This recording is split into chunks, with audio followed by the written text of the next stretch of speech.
Very blessed morning po sa ating lahat. Lagi tayong blessed, hindi tayo pagpapalain pa lang, kundi pinagpala na po tayo because of Jesus. Okay? Always claim that. Always have that in mind. We are already blessed. We are claiming dahil yun po tayo. Hindi tayo nag-claim para mangyari sa atin. We are claiming it, kumbaga sabihin natin, binibigkas lang natin dahil yun tayo. Halimbawa ako, ngayon damit ko kulay yellow, naka-yellow ako. Ganun. Sinasabi ko lang kung ano yung suot ko. Hindi ko isusuot pa lang kundi ngayon naka-yellow ako. Ganun yun. No? Okay, alam nyo, lately, masyadong escalating yung mga topics regarding end times. Which is totoo. Never in my ministry na talagang naramdaman natin yung katotohanan ng mga sinasabi ko o mga sinasabi natin kung ikaw ay nag-preach kagaya ko, never naging na talagang naging real o talagang ganito ka makatotohanan, I mean, na fulfill sa tabi-tabi natin yung mga pinipreach natin rather than this time. Kaya ang gusto ko pong sabihin is this. Sinabi po ni Donald Trump yung papaimbestigahan yung tungkol sa UFO, yung mga aliens, no? Alam niyo ba ngayon ang sasabihin ng Antikristo pagka nawala yung mga Kristiyano, pag nagkaroon ng disappearance, kinuha raw tayo ng mga aliens. Kaya I really I really believe na very close na po talagang rapture. Ito ang nakakalungkot po dito.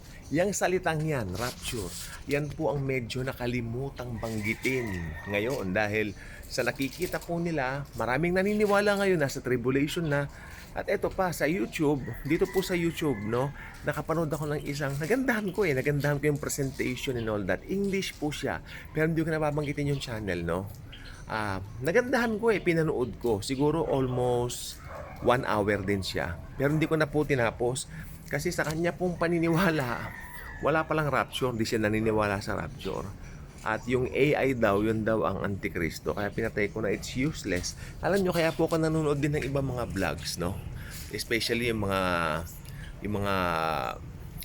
end times. Dahil, alam nyo, kahit papano, natututo po tayo.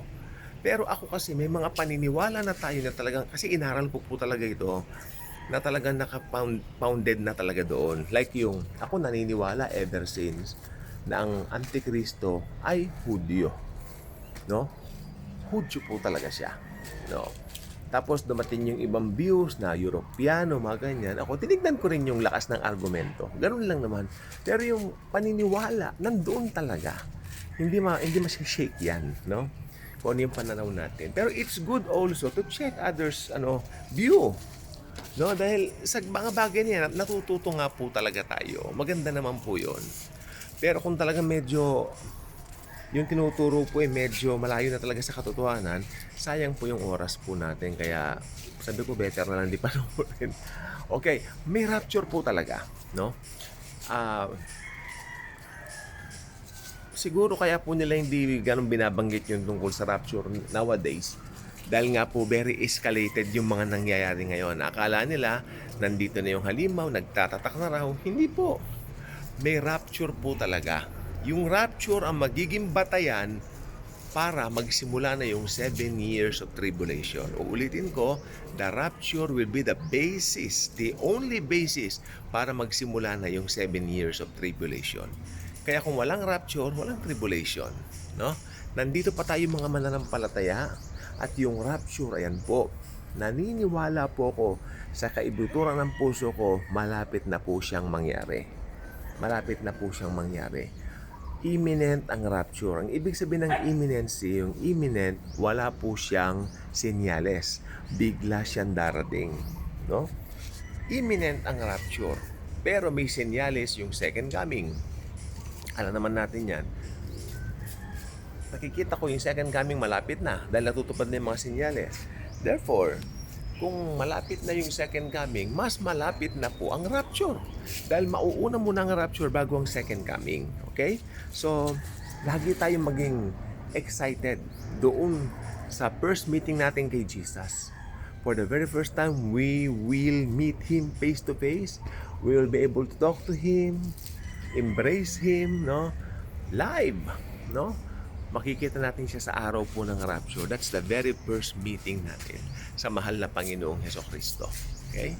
So, ito po talaga, talaga po, talaga. Ito po yung time. Masasabi ko, pag Kristyano ka, exciting times. Dahil pag Kristyano ka, na-excite ka eh. Yung mundo natatakot dahil hindi nila alam anong mangyayari sa kanila. No? Marami pong mangyayari sa kanila. Dahil tayo po mga mananampalataya, we